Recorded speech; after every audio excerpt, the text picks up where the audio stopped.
Today, I bring you the story of a model who dared to mock Pablo Escobar live on national television.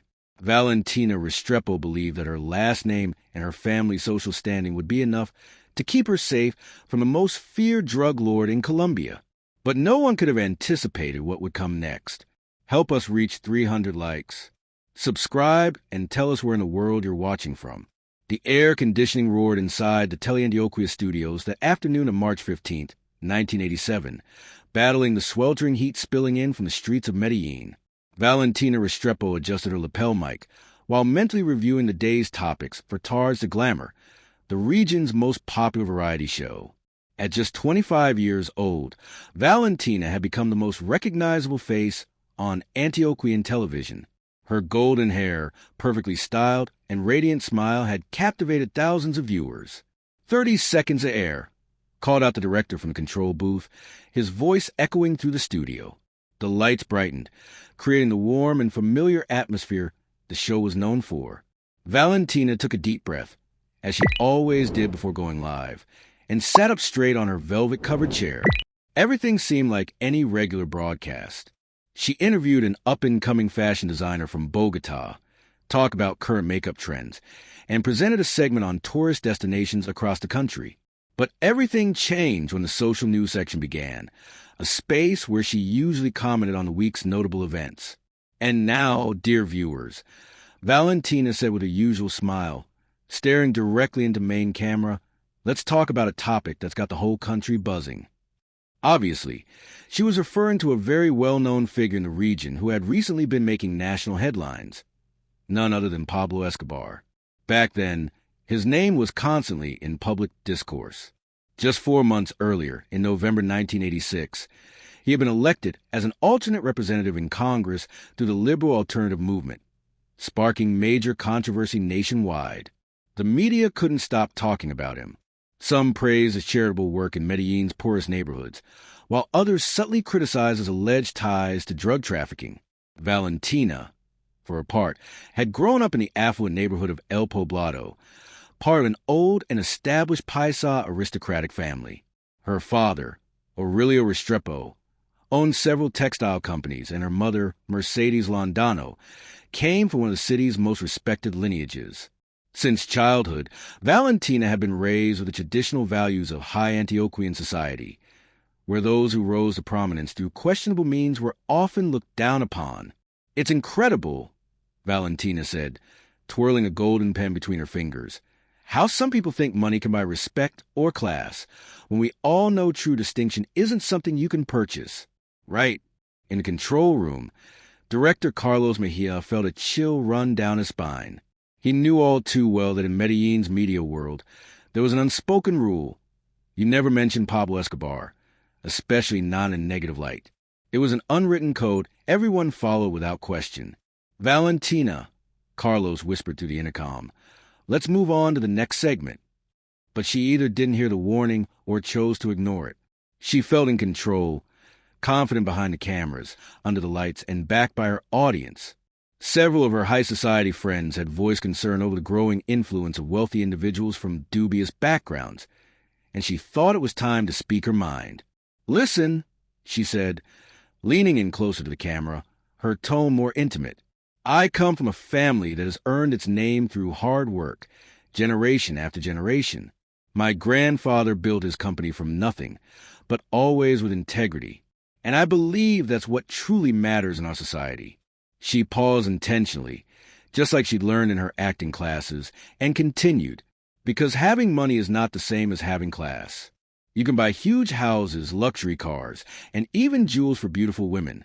But true refinement, culture, and taste? That's not something money can buy, especially not dirty money. The reference was clear to anyone aware of the rumors circulating in Medellin. Dirty money was a common euphemism for narco dollars.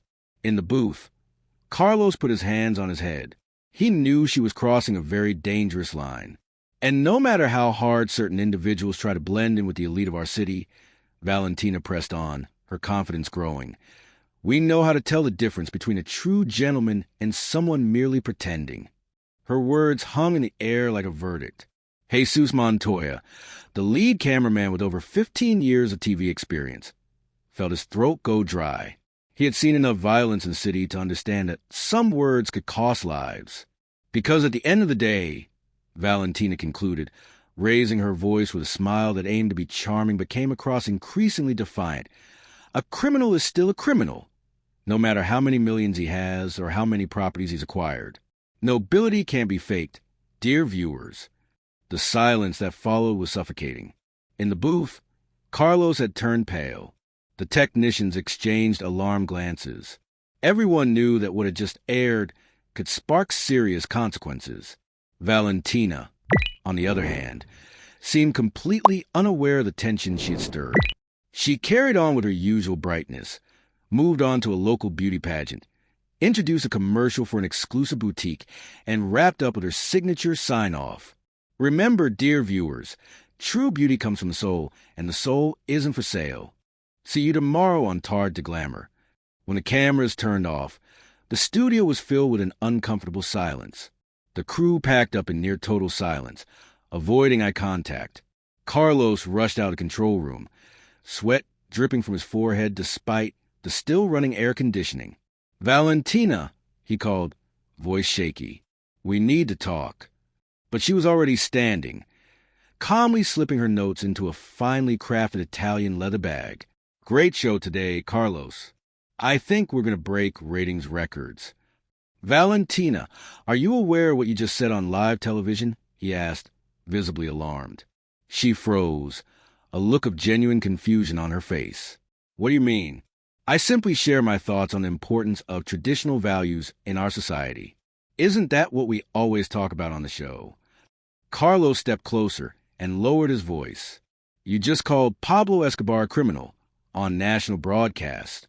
Do you realize how serious that is?" For the first time since the broadcast began, Valentina's expression wavered. Her face darkened slightly with a flicker of unease, but she quickly replaced it with a forced laugh. "Oh, Carlos, don't exaggerate. I never said his name. I just made a general comment about the difference between decent people and those who merely pretend." Lifting her chin, she added, "Besides, we live in a democracy. We still have the right to free speech, don't we?"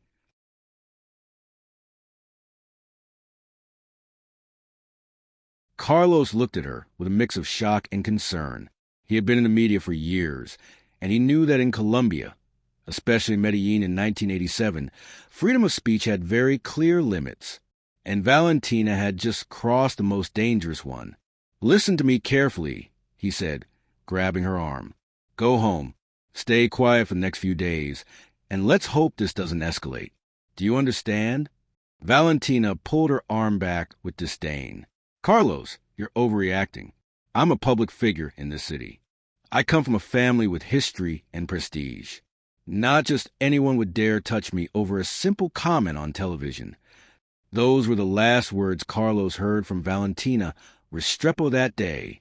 He watched her walk away from the set with graceful confidence, her golden hair glowing under the hallway lights, completely unaware that she had just signed a sentence that would change her fate forever. What Valentina didn't know was that Tars de Glamour wasn't just broadcast in Medellin. It also aired in several cities across the department, including Puerto Triunfo, home of the infamous Hacienda Napoles. And that very afternoon, as Valentina delivered her scathing remarks about so-called criminals with delusions of grandeur, Pablo Escobar was sitting in the main lounge of his estate, relaxing after a hectic day, reviewing numbers from his operations. When he heard the model's words, Colombia's most powerful and feared man simply smiled. But it wasn't just any smile. It was that cold, calculated grin well known to those who served under him. Without taking his eyes off the TV, he snapped his fingers once. Popeye, his closest lieutenant, who had been reviewing documents at a nearby table, responded immediately. "Yes, Patron. Did you hear her?" "I did," Pablo replied, leaning back in his leather chair, that unsettling smile still on his face. "I want everything on that woman. Where she lives, who she associates with, her habits, everything. And then, boss..." Pablo Escobar rose slowly, walked to a window overlooking his private zoo, where hippos bathed peacefully in an artificial lake. and spoke the words that would seal Valentina Restrepo's fate. Then we'll show that young lady the difference between elegance and power. The morning of March 16th arrived under a cloud-covered sky over Medellin. Low-hanging clouds clung to the mountains like an ominous warning. At Hacienda Napoles, Escobar was already up, following his usual routine, and heading to the main dining room, where a full breakfast awaited: huevos, pericos, arepa, hot chocolate, and fresh fruit. But that morning, his focus wasn't on food. "Popeye," he called. The hitman appeared instantly in the doorway, holding a manila folder. It was clear he had spent the night gathering intel. "Boss, here's everything we found on Valentina Restrepo Landano," he said, placing the folder on the polished mahogany table. Pablo opened it while taking a spoonful of eggs. The first pages were full of photos of Valentina at social events, at the beach, with family, her radiant smile present in every shot. The same smile she had worn during yesterday's broadcast. 28 years old, Escobar read aloud. Born September 12, 1958. Father, Aurelio Restrepo, owner of Restrepo Textiles and Company.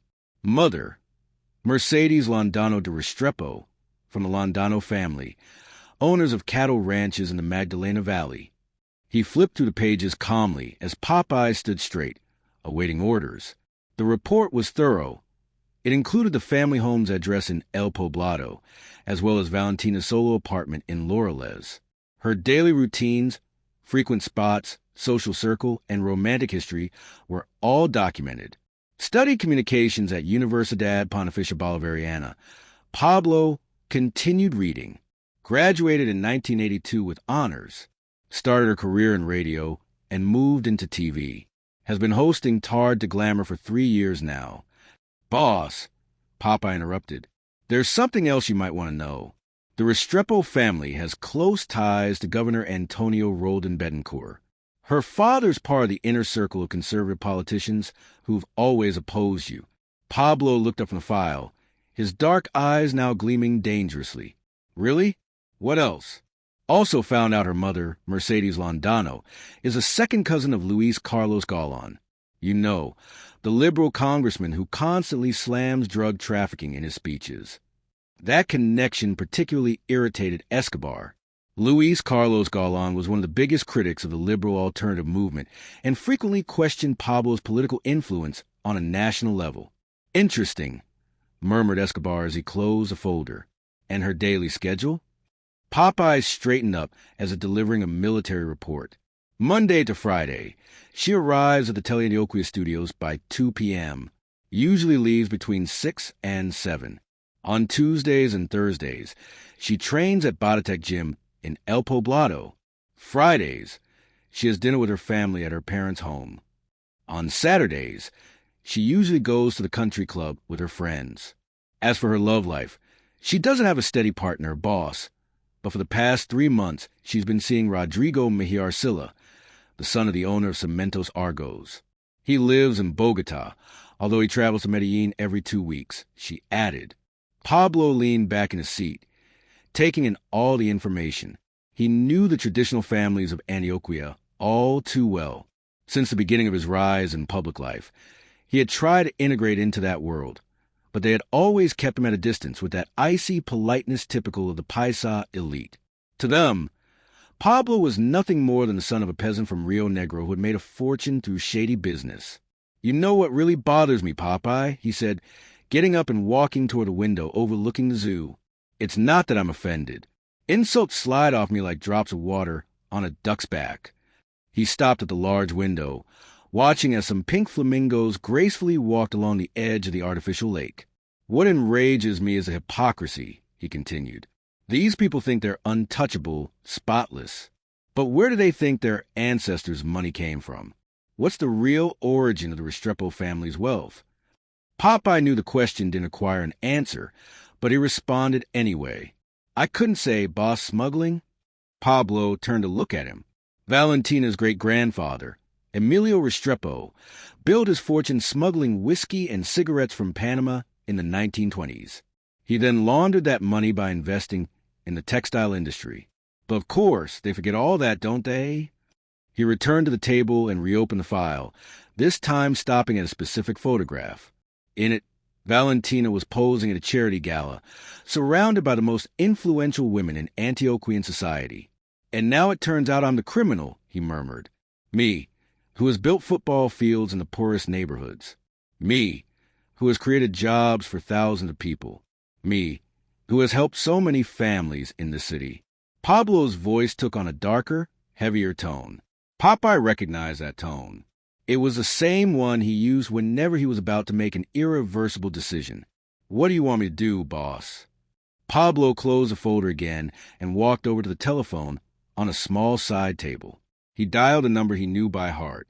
Carlos Mejia, the director of Tard Zelmore. He said when someone picked up, "Yes, I'll wait." Popeye watched silently as his boss waited for the call to go through. He knew that what was about to happen wouldn't just affect Valentina, but would have much bigger consequences. "Mr. Mejia, this is Pablo Escobar speaking," he said when the call was answered. "Yes, that Pablo Escobar, the one your presenter made comments about yesterday on the show." Pablo began to walk toward the window as he spoke, the phone cord trailing behind him. No need to worry, Mr. Mejia. I'm not angry. On the contrary, I want to congratulate you. I found it admirable that you have someone on your team with such courage. It's commendable when someone dares to speak their mind so firmly. On the other end, Mejia's voice trembled, but Pablo continued speaking in that calm yet intimidating tone, more disturbing than a scream. "Look, Mr. Mejia, I like Miss Restrepo's style so much that I'd love to meet her in person. Yes, meet her. I have a job proposal that might interest her." There was a moment of silence on the line. "Yes, a job offer. I'm considering launching my own television channel, and I believe someone with Miss Restrepo's talent will be a perfect addition to the project." He paused to let his words sink in. "Of course, I understand she may have current commitments, but I'd like you to pass on my invitation. Tell her that Pablo Escobar invites her to lunch at Hacienda Napoles next Saturday at noon."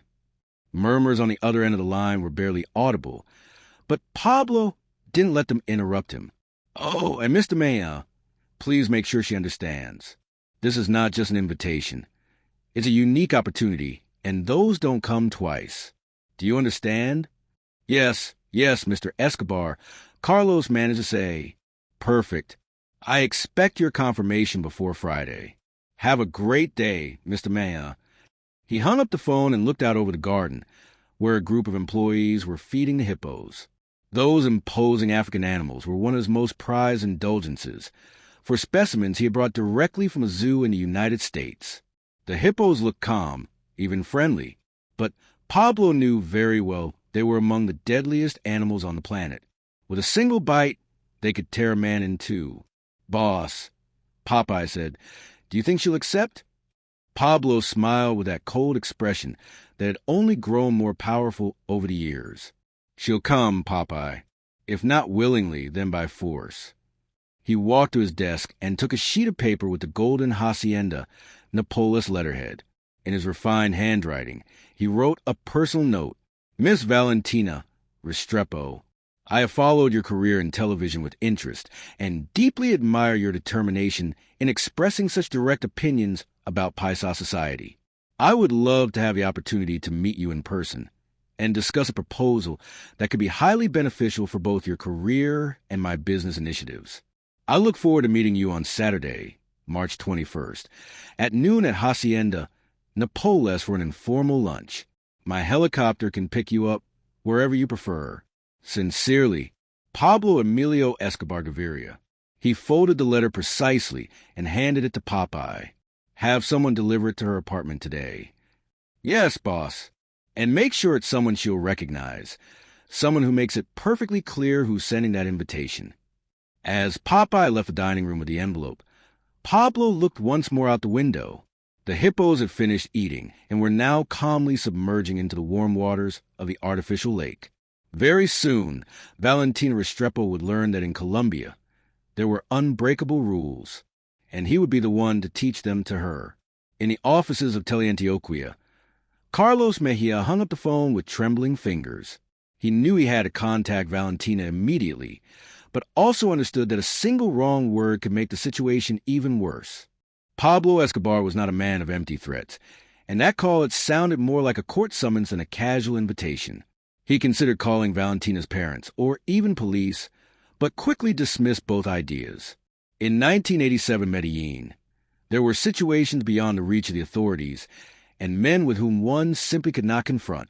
All he could do was pray that Valentina had the wisdom to accept the invitation and the prudence to apologize for her words, because if she didn't, Carlos deeply feared he would never see her again. Dear friends, what's happening in this story is just beginning, and Valentina still doesn't realize the danger that lies ahead. If this tale of power and its consequences in 1980s Colombia is gripping you as much as it is me while telling it, it would be a true privilege to have you join our community by subscribing to the channel. Your support is essential to continue sharing these stories that help us better understand our past. Give this a like if you want to find out what path Valentina will choose in response to this invitation that could completely change her destiny. Now, let's see how our protagonist reacts upon receiving Pablo Escobar's letter. Valentina Restrepo's apartment in the Laureles neighborhood reflected the quiet elegance typical of traditional Antioquan families. Located on the 12th floor of an exclusive building, it offered a privileged view of the city, with the mountains embracing Medellin in the distance. That afternoon, March 16th, as the sun set behind the hills, Valentina was in her private study reviewing the scripts for the next day's show. The doorbell interrupted her concentration. She looked at the wall clock. It was 6:45 p.m. She wasn't expecting visitors. Carmen, her maid, had already left, and Rodrigo wouldn't arrive from Bogota until the weekend. "Who is it?" she asked through the intercom. "Good afternoon, Miss Restrepo. I have correspondence for you," replied a polite but firm voice. Valentina went to the window overlooking the street. A black Mercedes-Benz was parked right in front of the building. A man in a dark suit stood beside the vehicle. "Who is it from?" "It's personal, miss. I must deliver it to you in person." Something in the man's tone sent a chill down Valentina's spine. She went down to the lobby, where Don Edilberto, the doorman, was waiting with a worried expression.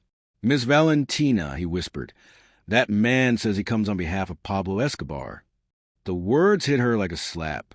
She felt her legs weaken and had to steady herself against the marble counter to keep from falling. "Are you absolutely sure?" "Yes, miss. He told me to say it just like that he comes in the name of Mr. Pablo Escobar." Valentina took a deep breath, trying to gather herself. Her mind was racing, connecting what she had said on the show the day before with this unexpected visit. "Tell him to wait a moment," she managed to say. She hurried up to her apartment and went straight to the phone. She dialed Carlos Mejia's number. "Carlos, it's Valentina. Something strange happened after yesterday's broadcast." On the other end, silence stretched awkwardly. "Valentina, we need to talk urgently." "Carlos, there's a man in the building claiming to have been sent by Pablo Escobar. This is connected to what I said yesterday, isn't it?" "Listen carefully," Carlos replied. "Escobar called me this morning. He wants to have lunch with you at Hacienda Napoles this Saturday." The phone nearly slipped from her hands. "What do you mean? He wants to have lunch with me?" "This is an invitation, Valentina. It's practically a command." The gravity of the situation weighed on her like a slab being dropped on her shoulders. What had seemed like harmless words a day before had reached the ears of the most feared man in the country. "Carlos, what am I supposed to do?" "You're going to go downstairs, receive that letter with a smile, and say yes. There is no other option, Valentina." He hung up slowly and stared at his reflection in the hallway mirror. Her face was pale and distorted, and for the first time in years, her makeup couldn't hide the fear in her eyes. She descended once more to the lobby, where the messenger waited with a calm but analytical expression. He was a man around 40, dressed plainly, with the demeanor of someone accustomed to delicate matters. "Miss Restrepo," he said, handing over a thick envelope sealed with the golden crest of Hacienda Napoles. "Mr. Escobar instructed me to deliver this to you personally." Valentina took the envelope, trying to control the tremor in her hands. "Thank you. He also asked me to remind you that he expects a reply before Friday." The man gave a slight bow, like a butler from an old movie, and left toward the exit. Valentina watched as he got into a Mercedes-Benz and disappeared down Nudabar Avenue. Back home, Valentina poured herself a glass of white wine before daring to open the letter. Her fingers trembled slightly as she unfolded the paper. Pablo Escobar's handwriting was surprisingly elegant, almost artistic. She remembered he had studied at the Liceo of Zipaquirá, the same one attended by Gabriel Garcia Marquez. The man knew how to write. She read the letter 3 times before the sentences started to fully sink in. A proposal that could benefit both your career and my business interests. The lines sounded as seductive as it was unsettling. She dialed her parents' home. "Dad, it's me. I need to talk to you urgently." "What's going on, sweetheart? You sound shaken. Can you come to my apartment? It's very important." 40 minutes later, Aurelio Restrepo was sitting on the leather couch, holding Pablo Escobar's letter with a face full of concern. At 62, Aurelio had enough experience to understand the gravity of the matter. "Valentina," he said after a long silence, "what exactly did you say on the show?" She repeated her comments word for word from the day before. As she spoke, she saw her father's expression grow darker. "My God, Valentina, do you realize how serious this is?" "Dad, I just share my opinion. I didn't mention names." Aurelio stood and walked to a window. He stared at the city lights gradually illuminating the darkness. "Daughter, in this country there are things you can say and things you can't. And there are people you simply don't mess with. Then what do you suggest?" He returned to the couch, took her hands tightly, and looked at her seriously. "Are you thinking of turning down that meeting?" "Go? Are you kidding? Not a chance." "Listen to me, Valentina. Pablo Escobar is not just any criminal. He's a man of influence, power, and limitless resources. If you decide not to go, the consequences could be worse." "But, Dad, what if it's a trap? That risk is too big." Even riskier is not going. You're going to go, show courtesy, apologize if necessary, smile the way you know how, and get out of there without making trouble. He paused, debating whether to share what was on his mind. Then he added, "From what I understand, Escobar is a clever man. He values culture and education. If you treat him with respect, everything will likely go well. And if it doesn't..." Aurelio didn't answer immediately. He knew perfectly well that there were risks, but he also understood that ignoring the invitation could be fatal. "Let's trust," he finally said, "that he behaves like a man of class." That night, Valentina couldn't sleep. She was awake past 3 a.m., pacing back and forth in her apartment, analyzing every possible way out. She could flee Medellin, go to Bogota with Rodrigo, or even leave the country, but she knew that would only complicate things further. Escobar's influence was vast, and his network reached every corner of the country. She also considered going to police, but dismissed the idea immediately. What could she tell them? That she had been invited to lunch? Technically, there was nothing illegal about it. At the break of dawn, she made her decision. As soon as the clock reached a decent hour, she dialed Carlos Mejia. "Carlos, I'm going to accept the invitation." "Thank God, Valentina. I think it's the wisest choice. How do I send my response?" "Leave that to me. Escobar asked me to handle it." "Carlos, do you think I'll be okay?" A long silence stretched on the other end of the line. "Valentina, go with humility. Don't go as a celebrity the country knows. Go as someone who made a mistake and wants to fix it." That same morning, Carlos contacted Hacienda Napoles.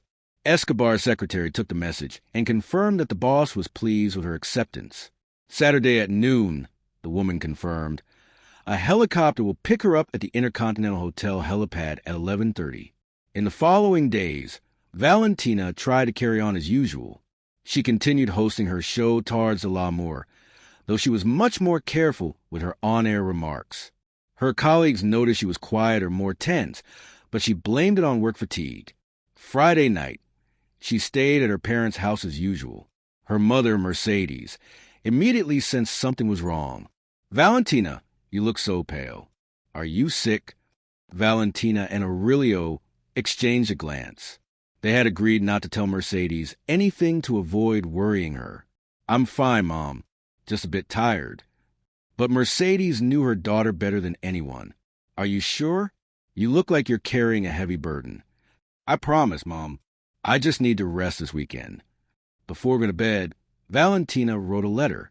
It was a precaution in case something went wrong, in case she didn't return from Hacienda Napoles. In the letter, she detailed everything that had happened, her words on television, Escobar's unexpected invitation, and her decision to accept. She sealed the letter and placed it in her desk drawer, next to a copy of her will. Saturday dawned clear. Valentina woke up at 7. Even though her alarm was set for 8, her nerves had made sleep impossible. She showered, got ready carefully, and chose her outfit with meticulous attention. She opted for a navy blue dress. Simple, elegant, but not too flashy. Medium heels and subtle makeup. She wanted to project the image of a respectful woman, a well-educated lady from a good family. At 11 sharp, she called a taxi to take her to the Intercontinental Hotel. On the way, she looked at the streets of Medellin as if it were the last time she would see them. Street vendors at the traffic lights, families on their way to church, kids playing soccer in the fields. Everything seemed more vivid, more tangible. On the hotel rooftop, a pilot was waiting beside a white and gold helicopter. The man had a formal demeanor and polite manners. "Miss Restrepo, I'm Captain Herrera. Are you ready for flight to Hacienda Napoles?" Valentina nodded without a word, unable to trust her voice. As the helicopter lifted into the sky, she watched her city shrink below her feet, looking like a model. In that moment, she understood her life as she knew it had reached a point of no return. No matter what happened at the hacienda, she knew nothing would ever be the same again. If you, too, feel the tension as we narrate Valentina's journey into the unknown, and this story about power and its consequences keeps you hooked, we invite you to join our community by subscribing. Every like and comment is fuel that keeps us sharing these stories that help us understand our past. Let us know your thoughts. Do you think Valentina did the right thing by accepting the meeting? And now, the moment we've all been waiting for, the face-to-face encounter between Valentina and the most influential man in Colombia. The helicopter flew over the dense vegetation of the Magdalena Medio for about 45 minutes until Hacienda Napoles came into view like an oasis of opulence in the middle of the jungle. From above, Valentina could appreciate the magnitude of the place. Thousands of hectares stretching out to the horizon, with artificial lakes reflecting the sun like mirrors. "There's the zoo, miss," the pilot shouted over the roar of the blades, pointing to an area where large animals could be seen roaming freely across the fields. Valentina's stomach tightened, not just from the aircraft, but from the realization of where she was headed. This was no ordinary social gathering. She was about to come face to face with the most feared and powerful figure in the country. The helicopter landed gently on a paved airstrip beside the main residence, a majestic building in Spanish colonial style, surrounded by meticulously designed gardens. Several men in dark suits were waiting by the landing strip.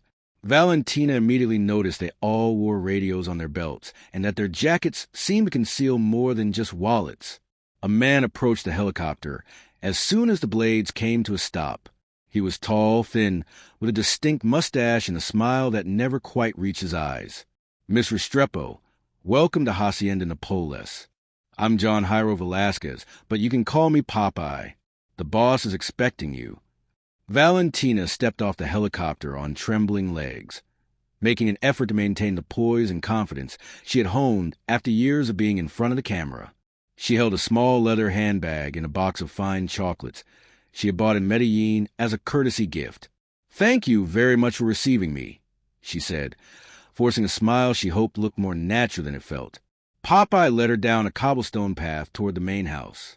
As they walked, Valentina began to grasp the scale of the estate.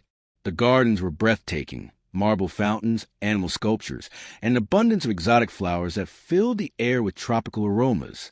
In the distance, she spotted a group of pink flamingos gracefully walking by a lake. "The boss is very excited to meet you," Popeye said as they climbed a marble staircase leading to the main entrance. "He rarely invites television figures to lunch." The front door was carved with golden inlays, making clear the wealth of the owner. A butler in uniform opened the door and led them through a hallway that looked like a scene from a period film. Marble floors, crystal chandeliers, oil paintings of Colombian landscapes, and a sweeping staircase leading to the second floor. "This way, miss," said the butler, guiding her into what appeared to be a library. The room was stunning. The walls were lined with bookshelves that reached the ceiling, with a sliding ladder to access the highest shelves. Leather armchairs, a marble fireplace, and large windows provided a clear view of the private zoo. "Mr. Escobar will be with you shortly," the butler announced before quietly exiting. Valentina was left alone, her heart pounding so loudly she feared it might echo through the room. She walked toward the bookshelves, trying to calm herself. The collection was astonishing. World classics, Colombian history, biographies of international leaders, and economic treatises. This was certainly not the kind of library she had imagined in a drug lord's house. "I see you're interested in books," said a deep voice behind her.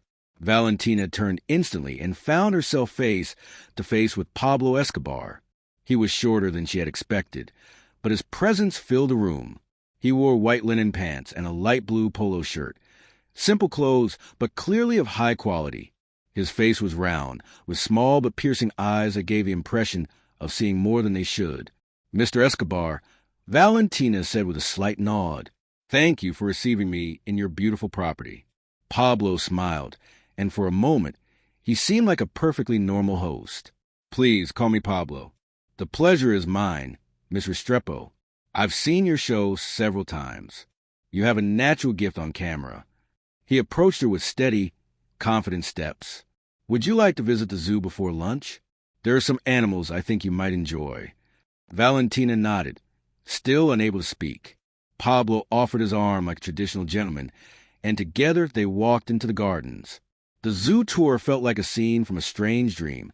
Pablo showed her his African elephants, giraffes, zebras, and spoke about each species with the enthusiasm of a passionate collector. He was courteous, charming, almost fatherly in the way he described the animals' unique traits. "These are my favorites," he said as they reached the lake where the hippos rested. "I brought them straight from Africa. Did you know hippos are the most dangerous animals on the continent? They kill more people each year than lions or crocodiles." Valentina observed the massive creatures resting in the murky water. There was something almost hypnotic in their movements. Slow and calm, yet their sheer size revealed immense strength. "They're impressive," she murmured, though she didn't miss the veiled warning in Pablo's comment. "Yes," he replied, locking eyes with her. "Beautiful and deadly, like many things in life, don't you think?" They returned to house for lunch, which was served in an elegant dining room overlooking the garden. The table was set for two, with linen tablecloths, crystal glasses, and fresh flowers decorating the center.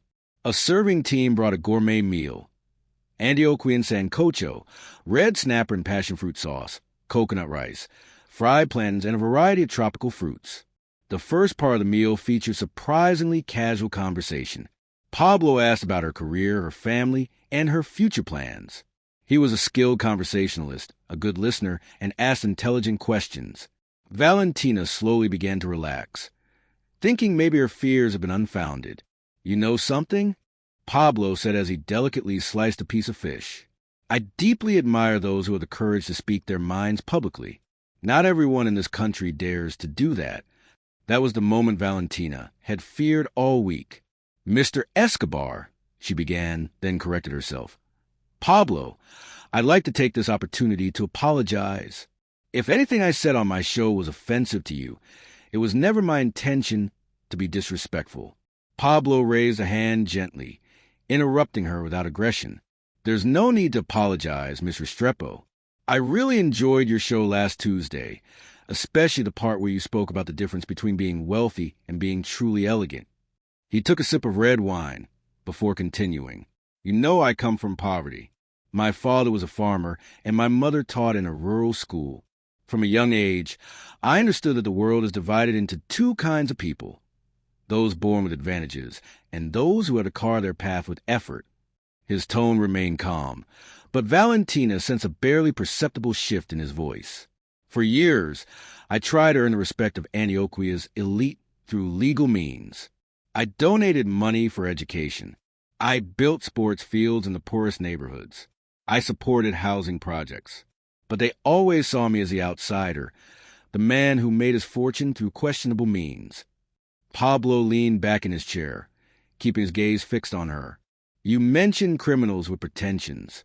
Tell me, Miss Restrepo, is someone a criminal just because they were born with nothing? Because they had to find opportunities where others didn't even look? Valentina's throat went dry. Pablo, I never meant. Or is he a criminal simply for not following the rules imposed by families like yours? He interrupted, ignoring her. Families who built their wealth through smuggling and favoritism decades ago and now claim moral authority to judge those still fighting to rise. The silence that followed was heavy. Valentina could hear her heartbeat, and in the distance, the muffled sounds of the zoo. You know what saddens me most, Miss Restrepo? Pablo asked, with a smile that didn't reach his eyes. That a woman so intelligent, so educated, so beautiful, could have such a limited mind. He slowly walked to the window overlooking the Hippo Lake. I've made a decision. I want to offer you a job. A serious proposal. I want you to be the face of my new television network. I'll pay you 3 times what you currently earn at Teleantioquia. You'll have a prime-time show that reaches all of Colombia. Valentina stared at him in disbelief. A television network? That's right. I plan to acquire several regional channels and create the first national private network. It's going to be revolutionary, something that changes how television is done in this country. Pablo returned to the table and sat back in front of her. But there's one condition, he added. Your first show must be a public apology for what you said last Tuesday. You'll have to admit you were wrong, that you spoke without understanding, and now you recognize the difference between a criminal and a visionary who creates opportunities like me. Valentina felt the ground open beneath her. Pablo, I can't do that. Can't? He asked, leaning toward her. Or won't? It's just my reputation, my family, my career. He stood again, this time with more force. Your reputation, Miss Restrepo, now depends entirely on me. So does your family. And your career. He paused as if weighing his words. Let's just say it's hard to build a successful television career in this country without my support. He walked to a desk at the far end of the room and returned with a beige folder. He placed it in front of her and opened it. Inside were photographs, images of Valentina leaving her home, entering the studios, dining with her parents, kissing Rodrigo at the country club. There were also financial documents from her father's business, account statements, and even photos of her house in El Poblado. It's very easy to know everything about someone, Pablo said with that chilling smile that now truly terrified Valentina. Your habits, your loved ones, everything is here. He picked up one of the photos, Rodrigo leaving El Dorado Airport. Your boyfriend, Rodrigo Mejia Arcila. He arrives every Friday on the 5:40 p.m. flight to Medellin. Stays at the Dan Carlton, if he's not at your apartment. Returns to Bogota on the 7 p.m. flight Sunday. Valentina felt tears threatening, but she forced herself to stay composed. What exactly do you expect from me? Pablo gently closed the folder and sat down again. I just want you to understand that in this country, there are rules. Rules that cannot be broken without consequences. You broke one last Tuesday. And the punishment? Your punishment, Pablo said while pouring more wine, depends entirely on you. You can accept my offer, apologize publicly, and continue with your life, or you can cling to your pride and find out how far the power of your last name really goes. Valentina stood on shaky legs. May I think about it? Of course, Pablo replied with a smile that seemed kind. You have until Monday to decide. Popeye will escort you back to Medellin. He approached her and offered his hand like a gentleman. It's been a real pleasure to meet you, Miss Restrepo. I hope we'll be working together soon. She shook his hand, sensing the strength behind the polite gesture. One last thing, Pablo added as he walked to the door.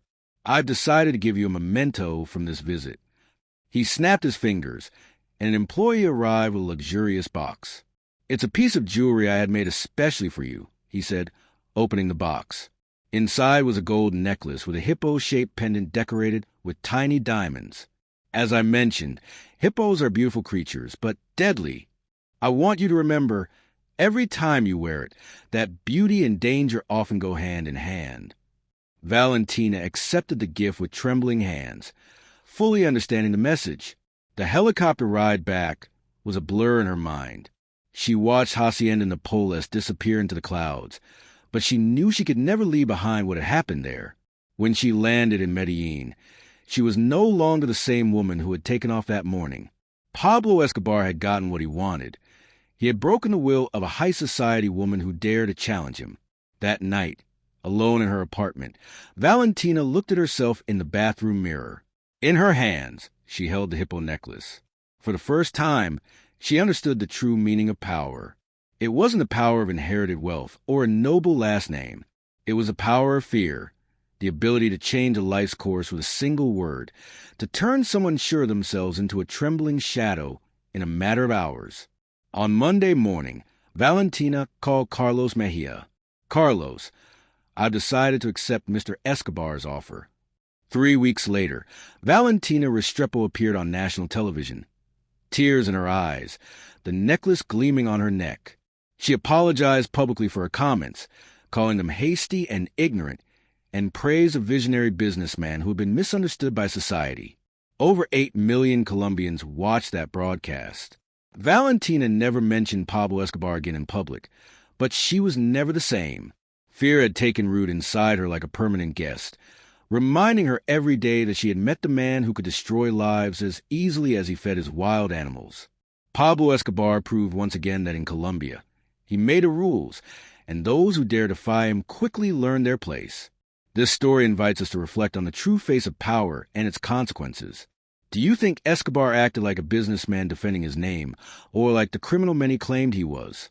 If you had been in Valentina's place, would you have accepted that humiliation to protect your life? And if you had been Pablo, could you have forgiven the insult? Or would you have demanded respect through fear? These are difficult questions. Perhaps that's the deepest lesson from this real episode in 1980s Colombia.